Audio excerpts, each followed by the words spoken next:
The night Emily Carter hit rock bottom began with the sound of her own suitcase scraping across the marble floor, an ugly, echoing truth she could no longer outrun. Rain hammered against the glass walls of the house she once called home, blurring the skyline like a cruel, trembling watercolor. Behind her, Ryan leaned in the doorway, his voice cold enough to freeze the air between them. "You're dragging me down. Sign the papers, then get out." Emily's hand shook as she pressed her signature onto the divorce form she'd been ambushed with. She didn't cry. Not when she found the hotel reservation email from his mistress. Not when he took her keys. But when he closed the door behind her, locking her out of 8 years of love, lies, and shared dreams, something inside her shattered so loudly she swore the storm outside paused to listen. There was no going back, only down. By the time Emily Carter opened the door, the rain had already soaked through the hallway carpet. Water tracked in from the stairwell, pooling around the kneeling figure just outside her apartment. For a second, she didn't recognize him. The building's hallway light flickered the way it always did, buzzing like a tired neon sign in a bad movie. The man's head was bowed, shoulders hunched beneath a dark wool coat that clung to him like a second skin. His hands were pressed together, not quite praying, but close. It was only when he lifted his face, the dim light catching on familiar blue eyes gone bloodshot, that her stomach dropped. Ryan, her ex-husband, the man who had once sworn to love her forever, then told her she was a burden, signed the divorce papers, and kicked her out into the cold night like she was trash left on the curb. "Emily," he said, her name coming out broken, his breath fogging in the cool air. "Please, just don't close the door." She realized her hand was still wrapped around the knob, knuckles white. For a heartbeat, the world narrowed to the thin strip of space between the frame and the door, to the wet stains spreading across the worn carpet, to the fact that Ryan Miller, the man whose photo used to appear in glossy business magazines and smug Instagram posts, was on his knees at her doorstep in a building that didn't even have an elevator. Seattle rain beat against the small window at the end of the hallway. Somewhere downstairs, a door slammed and someone cursed about the weather. The hum of another tenant's TV leaked through thin walls. Life went on. But Emily's life had just split into before and after again. "How did you find me?" she asked, surprised at how steady her voice sounded. Ryan swallowed. His hair, once meticulously styled, stuck to his forehead in uneven clumps. He looked older. Not in the soft, graceful way time adds character, but in the rough way regret carves into a person. I've been looking for weeks," he said. "Your old number, the email, everything bounced." "Back. I finally asked." He hesitated. "Your old coworker, the one from Heron and Blake. She said you moved out here." Emily felt a sour twist in her chest. So someone, somewhere, still thought it was okay to hand out her address to the man who had detonated her life. "Get up," she said sharply. "You're soaking the rug." Ryan flinched like she'd slapped him, but he pushed himself up halfway, ending up in an awkward crouch. His knee slipped on the wet laminate. There was a tragic slapstick to it that would have been funny if it hadn't been him, if it hadn't been this. "I deserve worse than a ruined rug," he murmured. Emily's jaw clenched. Memories flashed. The marble floors of their old house, the glass staircase, the glossy kitchen island where he'd once set down a stack of papers and said, "You're signing this, now." The feeling of cold tile under her knees when she sank to the floor. The way his voice had turned from tired to cruel. "You shouldn't be here," she said. "Whatever you want, I lost everything." The words cut through her like a knife made of static. She'd seen the headlines. It was impossible not to, in a world where bad news traveled faster than apologies. Real estate, Golden Boy, under investigation. Investors demand answers from Miller Group. A photo of Ryan in a navy suit, jaw tight, eyes hard, captioned with words like allegations and fraud. Emily leaned her shoulder against the doorframe, folding her arms. "I know," she replied. "The internet made sure everyone did." He laughed once, a sound that had nothing to do with amusement. "Yeah, of course it did." Up close, she could see the small details, the faint tremor in his fingers, the purple half-moons under his eyes, the way his tie was knotted wrong, sloppily. Ryan had always been put together, immaculate. He ironed his shirts twice, flossed before bed, coordinated his pocket squares with his socks. The man in front of her looked like someone had unplugged him. "Emily, His voice cracked.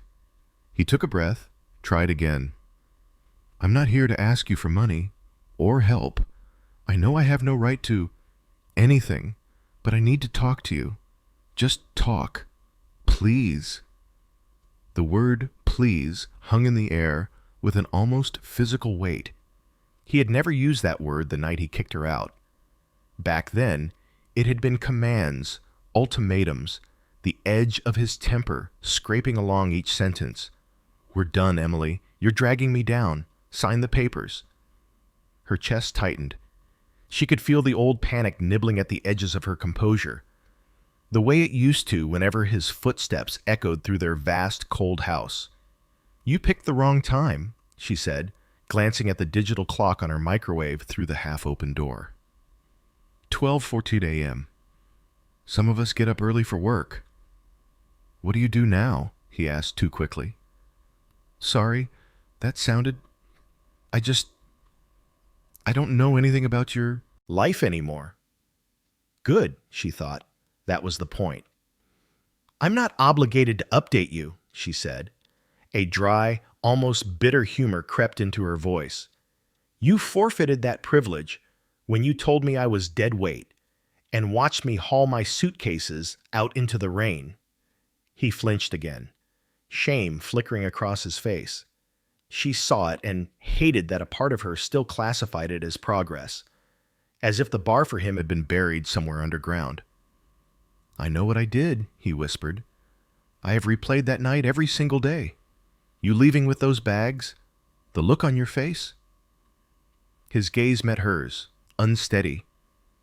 "I was a coward, and I've spent years pretending I wasn't. Pretending I was right. That you were the problem. But I can't hide anymore." "You're only saying that because your empire burned down," Emily shot back. "Convenient timing for self-awareness." His shoulders slumped. "Maybe. Yeah, maybe. But that doesn't make it untrue." Silence stretched between them, thin and taut. Emily was aware of everything at once. The hum of the old refrigerator, the faint scent of takeout containers in her small kitchen, the faded Seattle skyline poster on her wall. Her entire life now fit into 600 square feet and a handful of quiet routines. Morning coffee from the shop downstairs, the bus ride to her office in a glass tower, Slack notifications, grocery runs, Netflix, sleep, repeat. A life built piece by piece after he destroyed the old one. She could slam the door. The thought came to her clean and sharp. She could close it, turn off her phone, crawl into bed, and pretend his visit was just some surreal late-night stress dream. She owed him nothing. Not a conversation, not closure, not even basic courtesy. So why wasn't she moving? Because beneath the anger, beneath the satisfaction of seeing him fallen, there was something smaller and meaner. Fear. He was here for a reason, and after everything she'd slowly uncovered about his finances, about the shell companies that bizarrely carried her name in tiny print, she needed to know how deep the damage went. "How long have you been sitting out here?" she asked. Ryan blinked, thrown by the question. "Couple of hours." He gave a rueful half-smile. "Your neighbor down the hall threatened to call the cops. I told her I'd leave if you didn't answer by 1 a.m. You should have listened to her. I couldn't. He swallowed. His voice dropped. Em, I'm in trouble. Bad trouble. And some of it has your name on it. Literally. Her stomach turned to ice. There it was. The reason. What does that mean? She asked, her tone suddenly flat, all the emotion vacuumed out. He looked at the floor. Not here. Not in the hallway. He raised his eyes again, and for the first time that night, she saw the man from that old newspaper photo standing behind a podium, selling his vision of luxury homes and infinite growth. Only now the confidence had been stripped away, leaving something raw. Please, he said, the word rough as gravel. Just give me 10 minutes inside. If you want me gone after that, I swear I'll leave and never bother you again. 10 minutes. 10 minutes for the man who had taken years from her. Emily exhaled slowly, feeling the air move through her like a tide. She thought of the HR email she still had saved, of her manager's gentle warning months ago. If anything from your past could spill into your work life, you should tell us. She'd told them nothing. She'd wanted the past to stay buried, but the past was on its knees in front of her, dripping on her welcome mat. Fine, she heard herself say. 10 minutes. You step 1 inch out of line, I call the cops. We're clear? Ryan nodded quickly. Yes, we're clear. Emily stepped back, opening the door wider, watching him as he crossed the threshold like a man entering a church he'd been exiled from. The apartment felt suddenly smaller, crowded by his presence, by memories she'd wallpapered over with new habits. She closed the door behind him with a soft click that sounded to her louder than any slammed door she'd ever heard. 10 minutes, she told herself. Just 10 minutes. But somewhere deep inside, a voice she didn't want to recognize whispered, nothing is ever just 10 minutes with him. The sound of rain dripping from Ryan's coat echoed faintly in the small apartment, each drop tapping against the laminate floor like a quiet accusation. Emily crossed her arms tightly across her chest, keeping a deliberate distance. She didn't invite him to sit. She didn't offer him a towel. She simply watched. Funny, she thought, how a man who once owned a waterfront mansion now looked lost inside a 600-square-foot apartment. Ryan stood awkwardly near the entryway, shoulders bowed.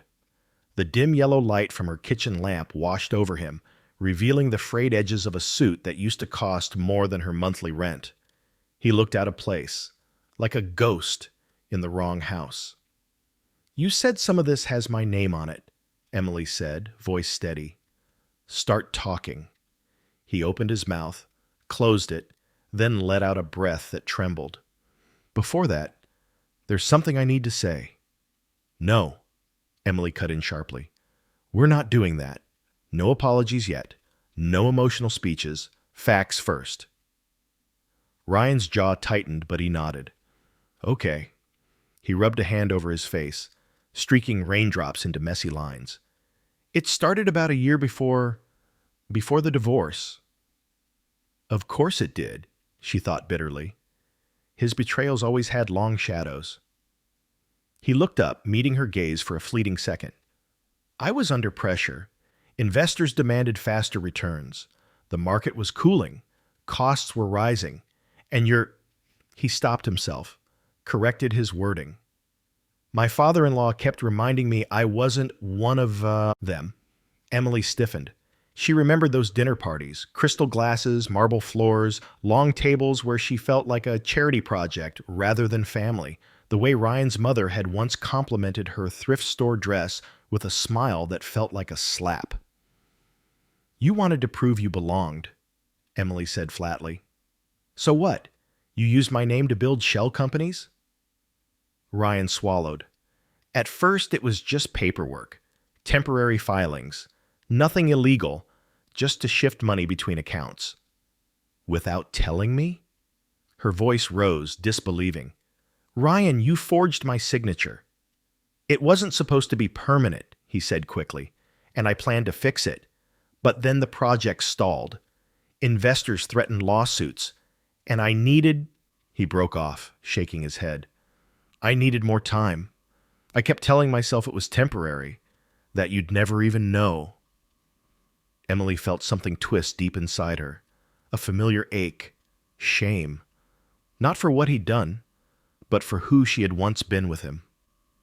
A woman who trusted him so blindly, so completely, she never questioned the papers she signed, the meetings he said she didn't need to attend, the emails he handled for convenience. And when I became inconvenient, she said softly, you replaced me. Ryan winced. That's not... It wasn't about her. It was about me being an idiot. I was overwhelmed. I didn't know how to ask for help without looking weak. So you cheated, Emily snapped. Strong move. His face crumpled. I don't have an excuse for that. I never will. Emily looked away, over his shoulder, at the small bookshelf she'd filled over the last few years. Novels, self-help books, cookbooks she never really used, items she'd chosen herself, without worrying if they matched some interior designer's aesthetic. She liked her life quiet, predictable, hers. And now he was here, dragging storms back into her living room. What exactly has my name on it? She pressed. Ryan dragged a hand through his hair. 2 LLCs, Carson Lux Holdings and Marwood Haven Investments. Emily blinked. Those sound like luxury clothing brands. They're real estate shells, he said. Name-only companies used to move funds between development projects. She remembered signing a document with the word Marwood on it. A simple form, something about access permissions to shared accounts, a harmless domestic chore in their marriage. She'd assumed it was housekeeping, but she should have read it. She should have asked. No, she whispered, the realization dawning slowly. You didn't just use my name, you used my authorization. Ryan nodded, shameful. I didn't think it mattered. I thought I had everything under control. But you didn't. No, he said, voice cracking. I didn't. Silence. Heavy, suffocating. Emily felt the old night creeping up on her, the night he kicked her out. She saw it play like a film in the corners of her mind. The argument in the sprawling kitchen, her suitcase open on the cold tile floor, his hands shaking, not with fear, but with anger. And the final blow. You're dragging me down, Emily. I can't breathe with you in this house anymore.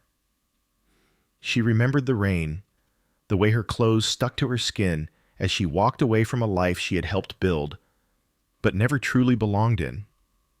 You destroyed me, she murmured. Ryan's voice dropped to a whisper. I destroyed myself too. Emily almost laughed. Is that supposed to make me feel better? No, he said quietly.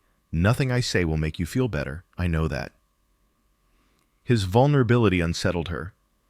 She hated how much it still affected her, how much she remembered the man he had been before the lies, before the ambition hollowed him out.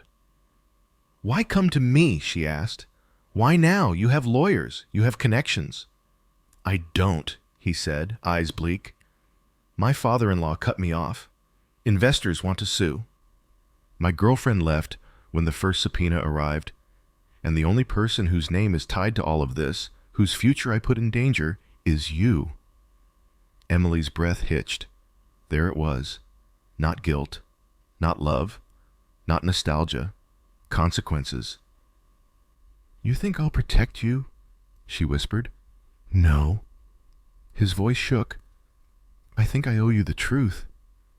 And whatever you choose after that, turn me in, help me, hate me, it's your call.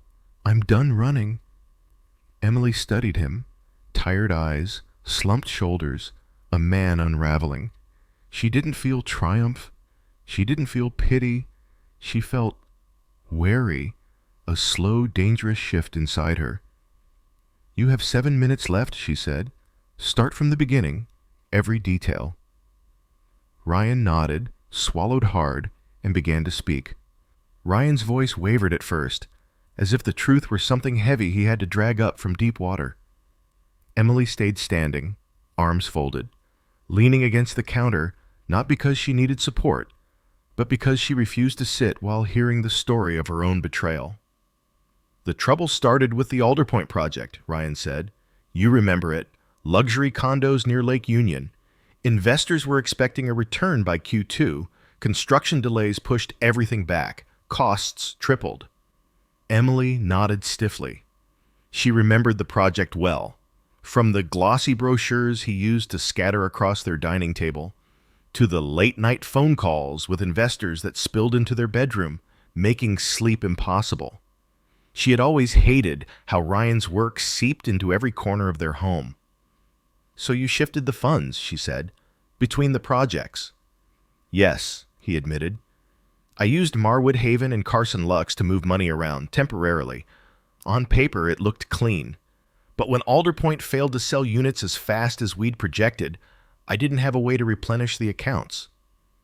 And because you'd already committed fraud once, you had to keep stacking lies to cover the old ones."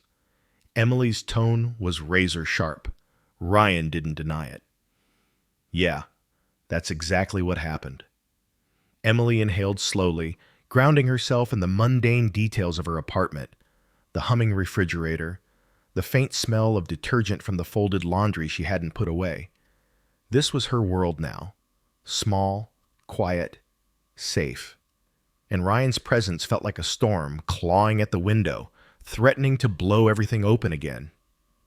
"What does any of that have to do with me?" she asked. Ryan hesitated. His eyes flickered toward the floor. "I told the auditors that the shell companies were joint property assets, that you approved the transfers, that you signed off on documentation." Emily's blood ran cold. "I never saw any documentation," she said. "Not a single email. Because I used the shared digital signature key, the one you never changed after the divorce." Emily felt sick.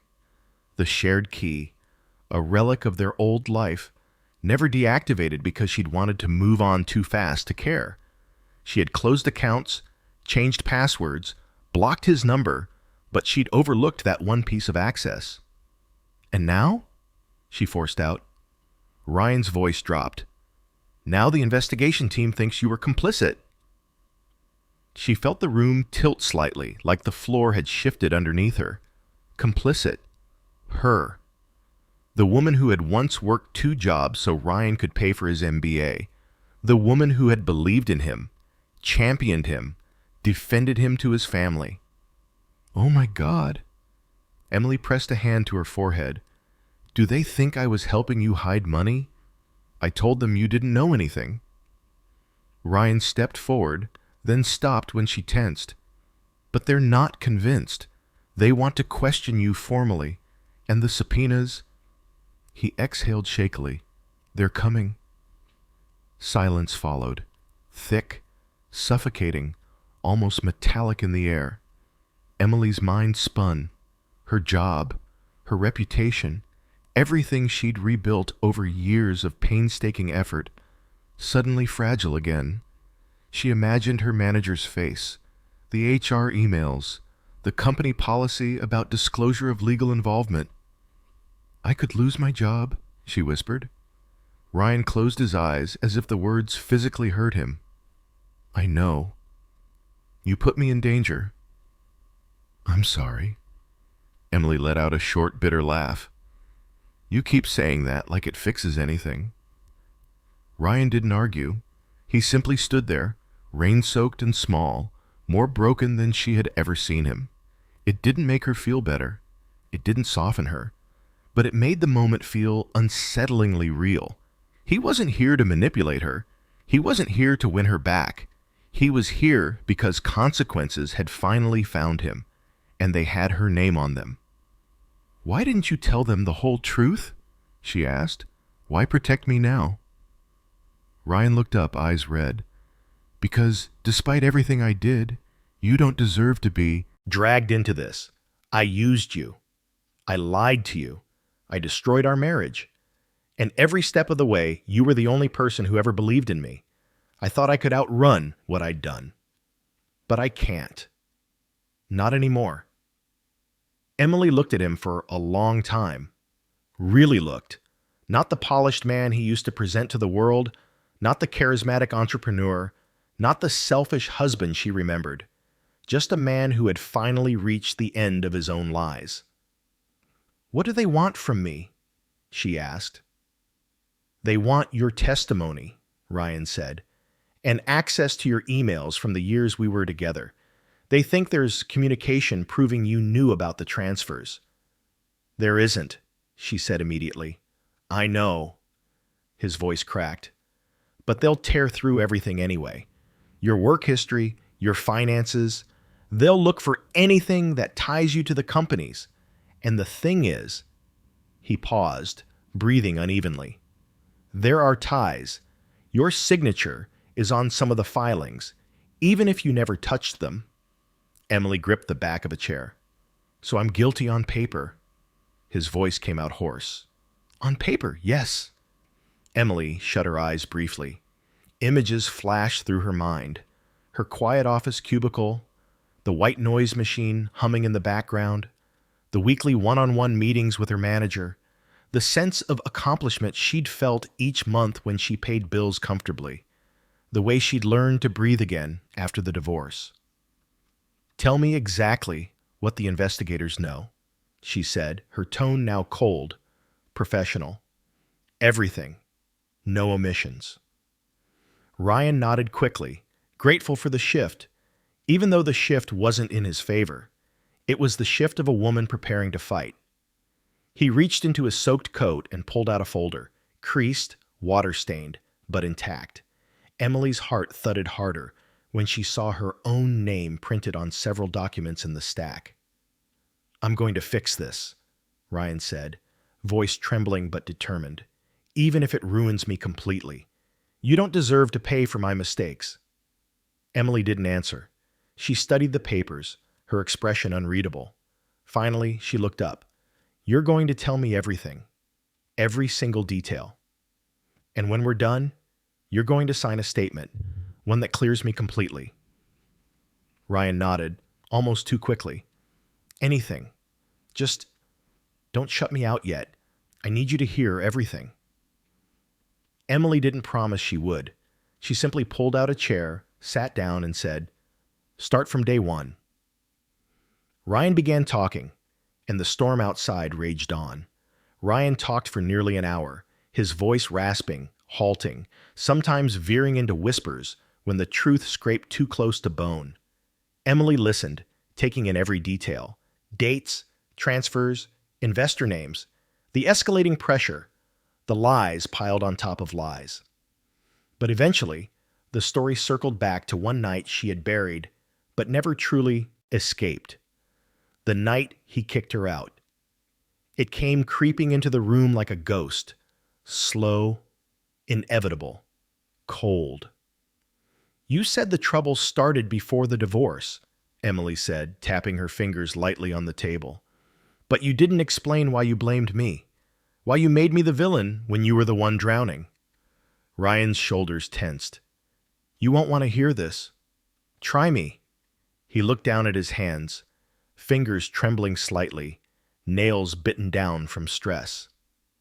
"Because it was easier. Easier than facing myself.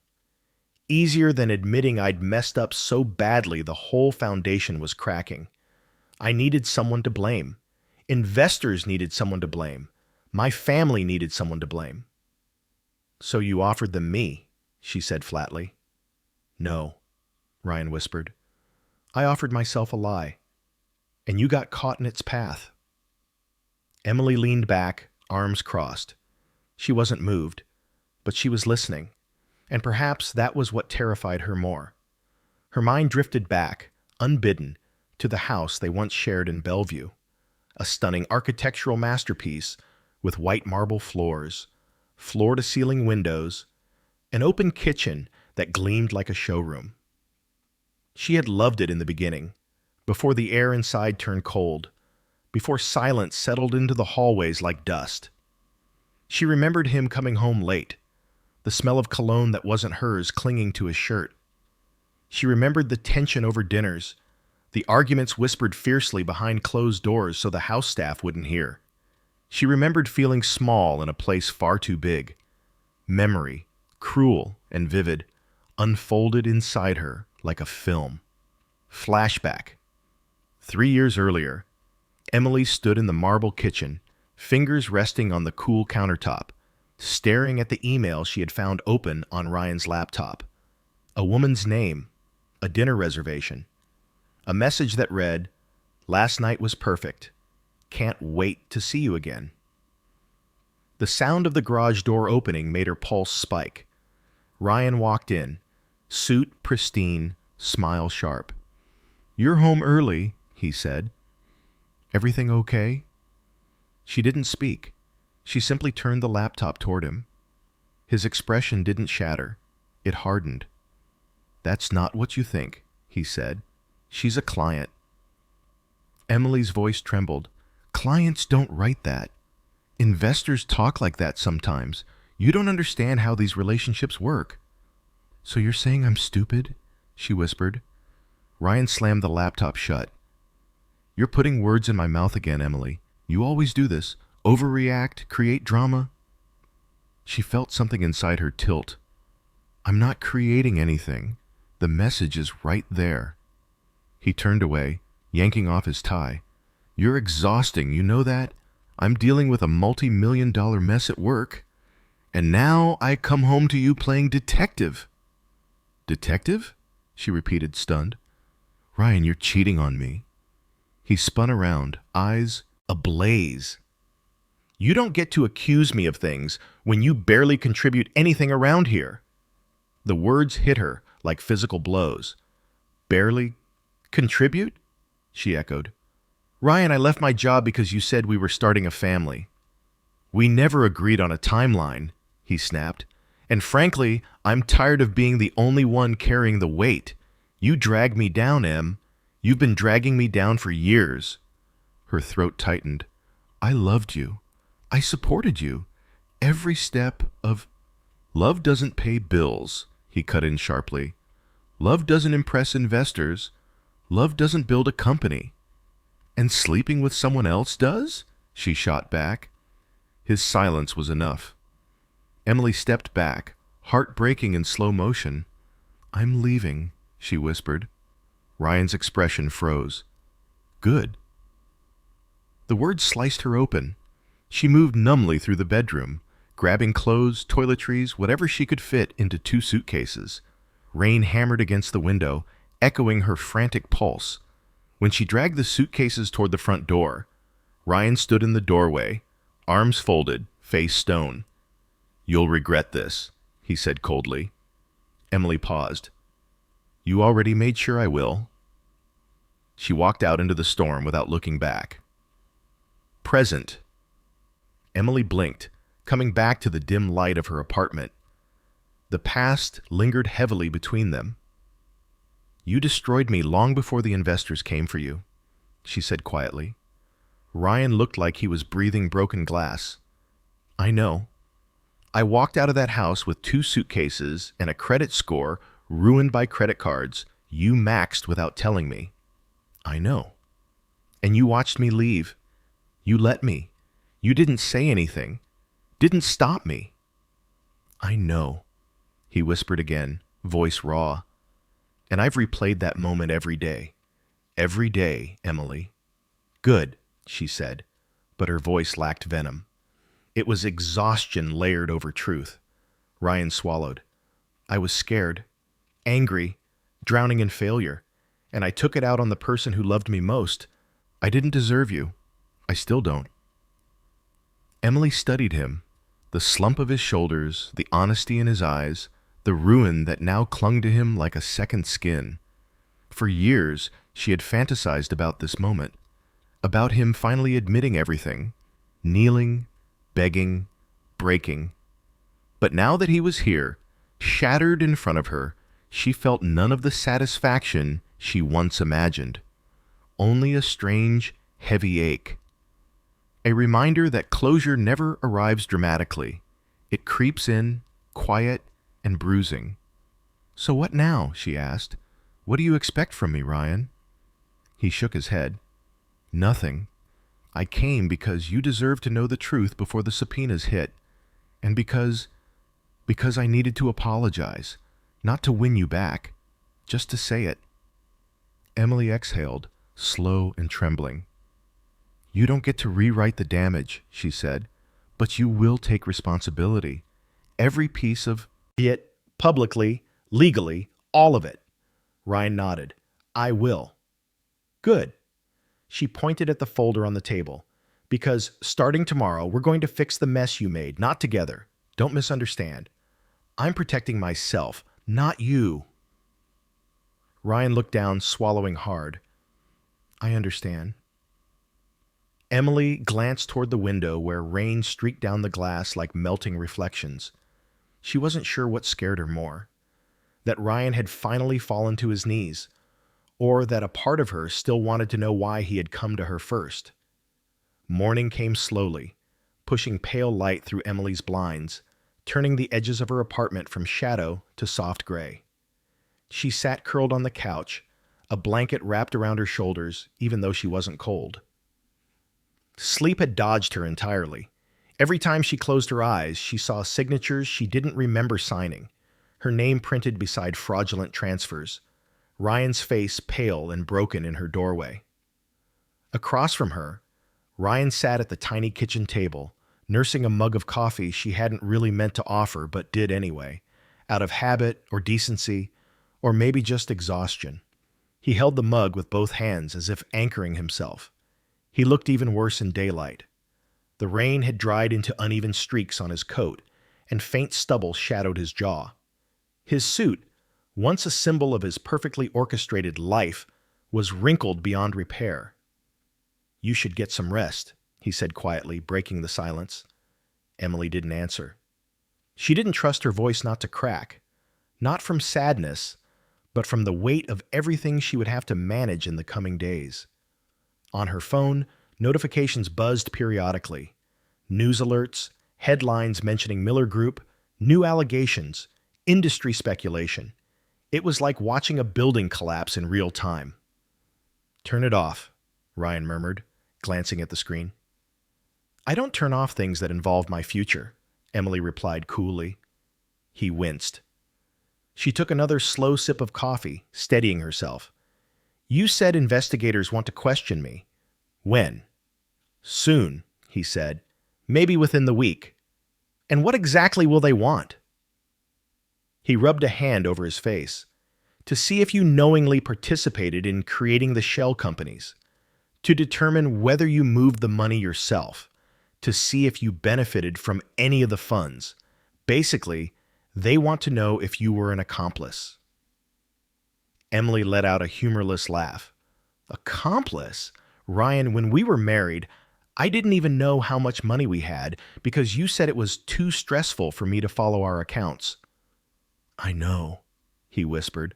I barely had access to our financials. You blocked me out of everything. And now that isolation is the thing that might save me or damn me. She shook her head. The irony is almost poetic. He didn't argue. Emily stood, pacing slowly around the living room, needing movement to release the pressure building behind her ribs. First, she said, you'll prepare a written statement clearing me completely.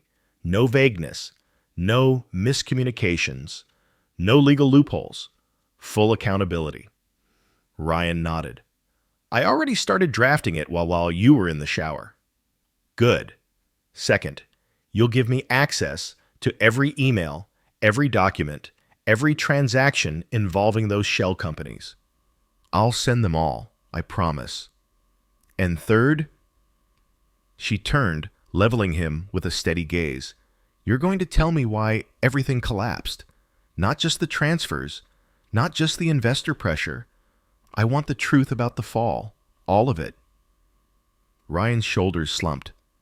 There's a lot. I'm not going anywhere, she said, though her voice softened slightly. Speak." He stared into his coffee before finally setting it down, hands clasped tightly together. "It wasn't one thing," he began. "It was everything. The investors' confidence, the market shifts, the construction delays. But the spark that lit the fuse was the audit." "You knew it was coming," Emily said. "Yes, and I tried to cover as much as I could, but I couldn't fix everything before they started digging. They found discrepancies in the Alder Point accounts, missing funds. So they dug further. They traced transactions between the shell companies. They matched dates. They cross-referenced signatures. And then they found mine," Emily finished. He nodded. "Why didn't you come forward earlier? Why wait until everything burned?" Ryan dragged a shaky breath. "Because I thought I could fix it before it touched you. Before it got this far. I was wrong." Emily pressed her lips into a thin line. "This didn't happen overnight. You had months, years to stop. But instead, you doubled down.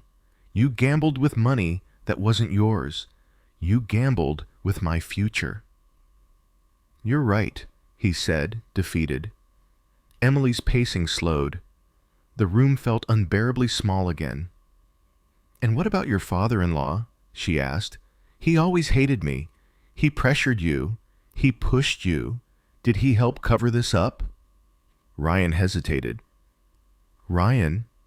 He didn't know the details," he said carefully, "but he suspected something was off. He kept telling me to handle it quietly. That's why he introduced me to certain people, recommended certain lawyers. But when everything exploded, he cut me off." Emily sank back onto the couch. "Of course he did." Ryan's voice softened. I didn't come here to drag you through more pain. I came because I don't want you blindsided. You deserve the truth." She stared at him for a long moment, and something in her chest twisted strangely. Not forgiveness, not sympathy, recognition. Ryan was a man whose kingdom had cracked, then collapsed, piece by piece, until all that remained was rubble. And somehow, buried in that rubble, was her name. "What happens now?" he asked quietly. "Tell me what you want me to do." Emily looked toward the window. The city outside was waking up, cars passing, a jogger's footsteps, the soft rumble of a bus. For the first time since he arrived, she felt the shift of power in the room. Not petty, not vindictive, just balance. "You're going to come clean," she said, "to the authorities, to the media, to everyone who asks. No half-truths, no protecting your image. You'll tell them exactly what you did and what I didn't." Ryan nodded slowly. "I will." "You're going to sign whatever documents my lawyer sends you?" "Of course. And you're going to face whatever consequences are coming your way." His voice was quiet but steady. "I already am." Emily exhaled, long and heavy. "For now," she said, "I'm going to work, and you're going to leave. We'll talk again later, but only about the case. Understood?" Ryan rose to his feet. "Understood." He paused at the door. "Emily, thank you for letting me explain." She didn't respond.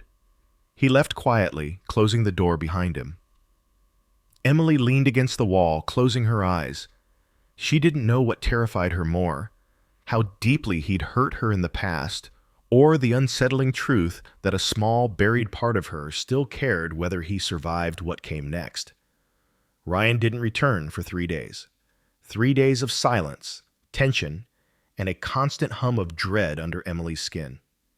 She went to work, kept her head down, answered Slack messages, and pretended the fluorescent office lights weren't flickering like old memories. But every moment her phone buzzed, her stomach clenched. Every time a coworker looked at her a beat too long, she wondered if the news had somehow found its way into her life as Emily Carter, the woman who showed up early, stayed late, and never caused a stir. On the morning of the third day, her manager, Leah, tapped lightly on the edge of Emily's cubicle.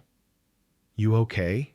Leah asked, her tone casual, but her eyes too perceptive. Emily forced a tight smile.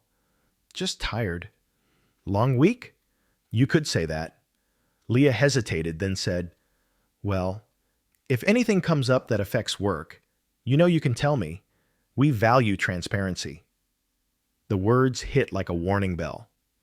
Emily nodded quickly. "Of course." But inside, fear tightened. Transparency. A word that used to mean trust. Now it sounded like surveillance. She left work that evening with tension coiled beneath her skin.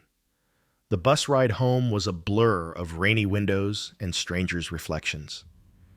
When she climbed the stairs to her apartment, her keys jingling with exhaustion, she stopped dead on the landing.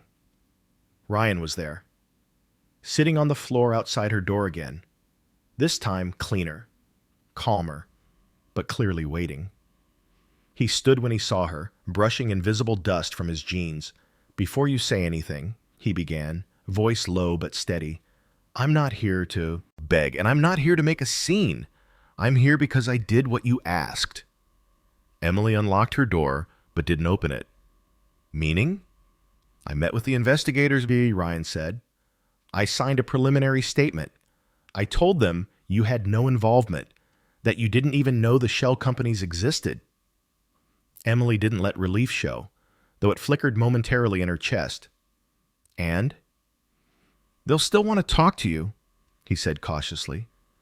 "But it's no longer an aggressive angle, more of a formality now." A bitter laugh escaped her. "A formality? Ryan, my name is printed on 2 fraudulent companies. And I made it clear you didn't put it there. Do you really think that's enough?" He lowered his gaze. "No, but it's a start." Emily exhaled slowly. "Why are you here? Really?" "I wanted you to know before you hear it from anyone else," he said. "I don't want you blindsided." Emily studied him. He looked different in subtle ways, less frantic, more hollow, like a structure whose beams had been burned away, leaving only framework and ashes. His eyes held something she hadn't seen in him in a long time. Clarity. A painful, raw kind. She pushed her door open. "Come in for a minute. Just a minute. I don't want the neighbors hearing fragments of this." Ryan nodded and followed her inside. Inside, her apartment felt smaller with him there, but not suffocating the way it once had. Emily set her bag down, turned to face him. "Well," she said, "tell me everything."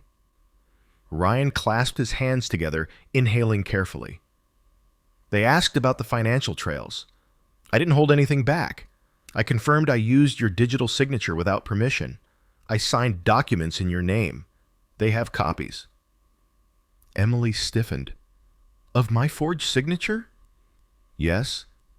"Good," she said sharply. "At least that's something." Ryan nodded, but there was a tremor in his jaw. "They're opening an official case against me. Criminal.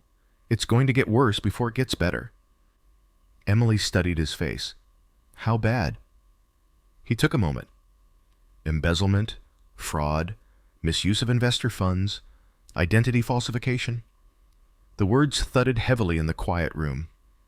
"And prison?" she asked. "It's possible." She felt something strange inside her, something she didn't expect. Not satisfaction, not pity. Something like an ache.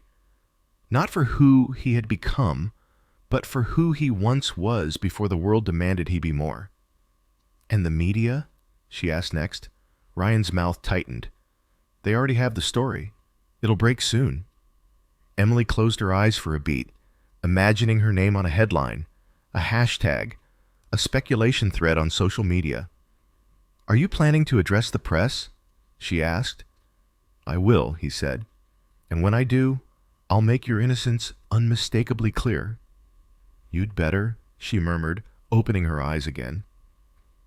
Ryan studied her quietly.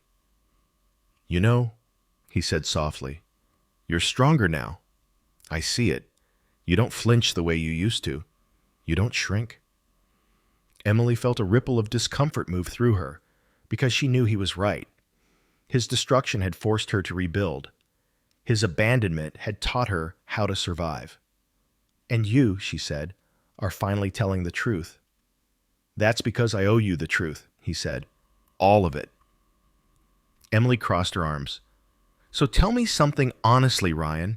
If everything hadn't fallen apart, if your company were still thriving and your life still shiny, would you be here? He didn't hesitate. No.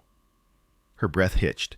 But not because I didn't love you, he continued, because I was too proud, too blind, too cowardly. I didn't want to face what I had done. I didn't want to face you. Emily's eyes stung unexpectedly. You made me feel like I was the problem. I know. His voice cracked. And I've been paying for that lie every day since you left. Emily swallowed hard. I didn't leave. You pushed me. Ryan's eyes flickered with grief. And it's the single worst choice I've ever made. Silence hung between them, heavy, intimate, dangerous. Emily stepped back abruptly. Okay, that's enough honesty for tonight. Ryan nodded slowly. I'll go.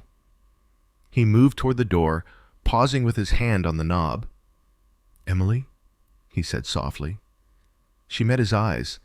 A mistake. There was too much there. Remorse, memory, the echo of something broken but once beautiful. If you ever need anything, he said quietly, even after all this, I'll be here. Not as your husband, not as someone who expects forgiveness, just a man who owes you everything. Emily didn't respond. Couldn't. He left quietly. She locked the door behind him, leaning her head against the wood, breath trembling. Outside, his footsteps faded down the hall. Inside, her heart thudded unevenly. She wasn't sure what terrified her more, that she believed him for the first time in years, or that she didn't know what that meant for the long road ahead. The news broke on a Thursday. Emily was at her desk, halfway through reviewing a quarterly report, when her phone buzzed with a notification so loud in her mind it felt like thunder. Miller Group's CEO under criminal investigation. Former spouse's name linked to shell companies. Her chest tightened. She clicked the headline before her brain could argue. There it was, Ryan's face on the front page of a national business site, jaw tense, eyes hollow. Below the image, paragraphs sketched out the story she already knew too well. Misallocated funds, fraudulent filings, investor fury. And then, in bold, documents show the involvement of Ryan Miller's ex-wife, Emily Carter, though sources say her role remains unclear. Emily's blood went cold. Across the office, someone whispered. Another monitor flickered with the same headline. Leah, her manager, approached her desk slowly, cautiously, like someone approaching a wounded bird. Emily, Leah said gently, can we talk in my office? The room tilted. Emily nodded, legs shaky, and followed. Inside the glass-walled office, Leah closed the door and exhaled. I know this is complicated, Leah began. I want to make sure you're okay first. I didn't do anything, Emily said immediately, too quickly, too sharply. I believe you, Leah replied, but corporate will need clarity. Legal is going to reach out. They'll want to know if any part of this affects your role here. Emily sat down, hands clasped so tightly her knuckles whitened. I had no idea Ryan used my name. None. I found out recently, and I'm taking steps to fix it. Leah softened. Then tell the truth when they ask. We'll navigate it. Emily nodded, fighting the urge to crumble.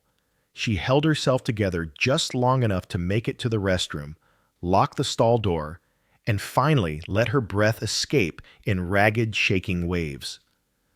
Ryan had warned her.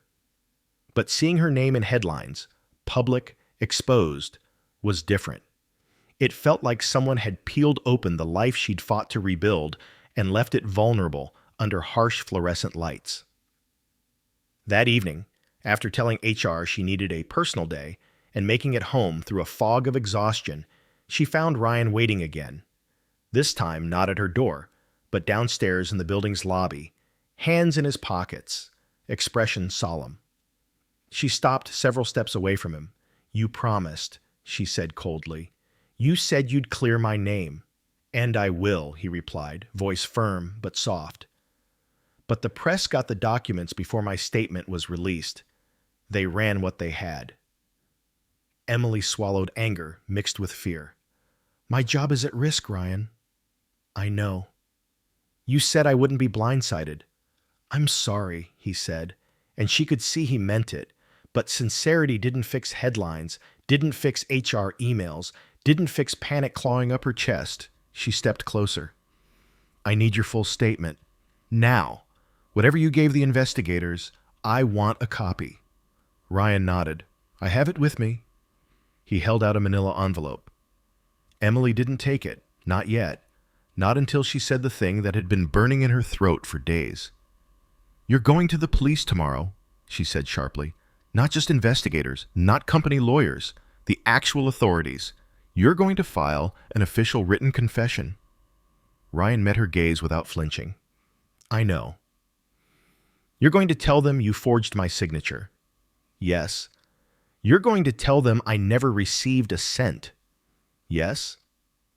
"You're going to tell them I never participated, never agreed, never knew a damn thing." "I will," he said quietly, "because it's the truth." Emily finally took the envelope. Her hands shook. "Come." "Upstairs," she said after a moment. "We're doing this now. I want to read everything, and you're going to answer every question." He nodded and followed her up. Inside the apartment, Emily closed the blinds, sat at the table, and opened the envelope with the precision of someone handling explosives. The written confession was thorough, painfully so. Dates, transactions, names of investors, amounts, screenshots of documents, and clear statements. Emily Carter did not participate. Emily Carter did not authorize these transfers. "I acted alone." Emily exhaled shakily. "Why now?" she asked without looking up. "Why be honest now, after years of lying?" Ryan sat across from her, hands folded carefully. Respectful distance, respectful silence. "When everything fell apart," he said, "I realized I'd built a life out of shortcuts, out of fear, out of wanting to prove myself. But you were the only person who ever wanted me for something real, and I broke that. So I'm not running anymore. I'm not hiding. I owe you the truth, and I owe the world the consequences." Emily stared at him, at the man she had once adored, at the man who had once shattered her, at the man now dismantling the rest of his life to make things right. She swallowed the hard knot in her throat. "Do you know what the worst part is?" she asked. Ryan shook his head. "I hated you," she whispered, "for years, not just for kicking me out, but for making me doubt myself, for making me feel small, lesser, broken. But now, seeing you like this, I don't know what I feel anymore." Ryan's breath hitched. "I don't expect forgiveness," he said. "I don't even expect kindness. I just need to face what I've done and clear you from all of it." Emily closed the folder slowly. "Tomorrow," she said. "We go tomorrow morning, together. You'll file the confession in person. Then I'll give my statement." Ryan nodded. "Okay," he whispered. They sat in silence for a moment.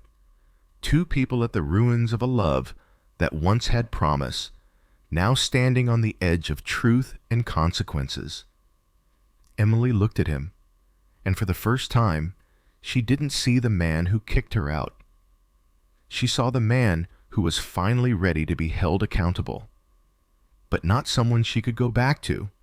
Not anymore. Not ever.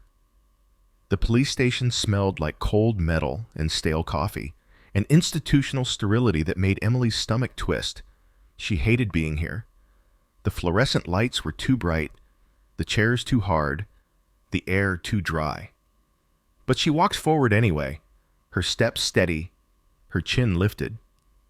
Ryan followed half a step behind, quiet, subdued, not the charismatic CEO who once commanded boardrooms, but a man stripped of all armor. They reached the reception desk. The officer behind it looked up. Name? Ryan answered before Emily could. Ryan Miller. I'm here to file a formal confession regarding financial fraud. The officer blinked, then sat up straighter. You're the Ryan Miller? Ryan's jaw tightened. Yes. Emily watched the recognition spread across the officer's face. That was the thing about public scandal. It made strangers feel like they knew you, or that they had a right to judge you. Wait there, the officer said, already reaching for his phone. I'll get someone. Ryan exhaled quietly. Emily heard it, even over the station noise. You okay? She murmured. No, he admitted, but I'm here. For a moment, just a moment, she felt something soften inside her. Not forgiveness, not reconciliation, just a brief flicker of the person she used to be with him, the person who once believed people could change. An investigator led them to a small room with scuffed floors and a metal table. Ryan sat on one side, Emily on the other, not as partners, but as two separate lives that had once intersected and were now peeling apart for good. The officer placed a recorder on the table. Whenever you're ready, Mr. Miller. Ryan looked at Emily, as if drawing courage from the fact she hadn't walked out. Then he began. My name is Ryan Miller, he said. I am giving this statement voluntarily. I accept full responsibility for creating and operating the shell companies Marwood Haven Investments and Carson Lux Holdings. I falsified documents. I moved funds without investor knowledge. And I used the identity and digital signature of my ex-wife, Emily Carter, without her consent or awareness. He paused, swallowing. His voice grew quieter, steadier. Emily Carter had no involvement in these actions. She was unaware of the financial misconduct. Any documents bearing her signature were forged by me.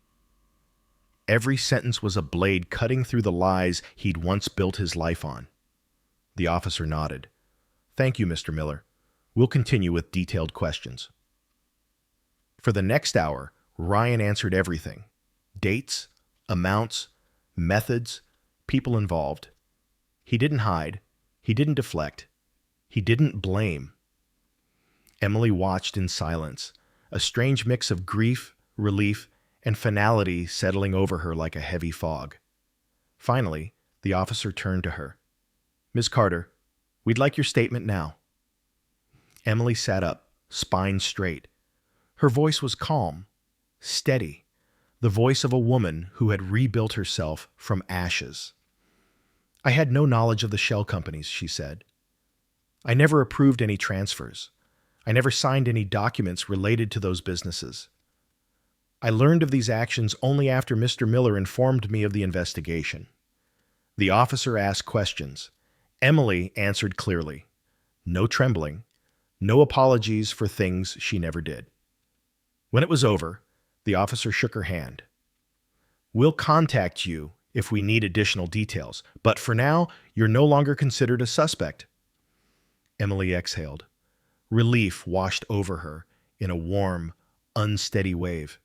She hadn't realized how tightly she'd been holding herself until her muscles finally unclenched. Ryan stood slowly. Emily, thank you for being here. She shook her head. This wasn't for you. This was for me, for my life. I know, he said softly, but I'm still grateful. They walked outside into the cold air. The sky was overcast, the kind of muted gray that made Seattle look like an old photograph. Emily wrapped her coat tighter around herself. What happens now, Ryan asked, though he already knew. You face whatever comes, she said. Court, restitution, maybe prison. And you? Emily looked down the street, toward the bus stop, toward the life she would now reclaim fully, without fear of someone else's past dragging her under. I go on, she said simply. They stood in silence for a moment. Then Ryan spoke, voice breaking a little. Is there any part of you that could ever consider... No, Emily said softly but firmly. Ryan, I don't hate you anymore. Truly, I don't. But what we had, it's gone. And even if it weren't, I'm not the woman you kicked out anymore. And you're not the man I married. Ryan nodded slowly, absorbing her words like a bruise absorbing pressure. I understand, he said. Emily took a step back. The distance felt right, necessary, healing. You're going to be okay, she murmured, not as a promise, but as a quiet truth she'd come to believe. Just not with me. He gave a small, bittersweet smile. You always deserved better. Emily turned away, walking toward her future, toward the bus, toward her life waiting patiently beyond this storm. Behind her, she heard Ryan exhale, a sound that held a chapter closing. And for the first time in years, she didn't look back. She didn't need to. Because some doors were meant to stay closed. And some new ones built from strength instead of fear, were meant to open only when she was ready. Emily stepped into the streetlight, letting the city swallow her silhouette, her breath steady, her heart finally free.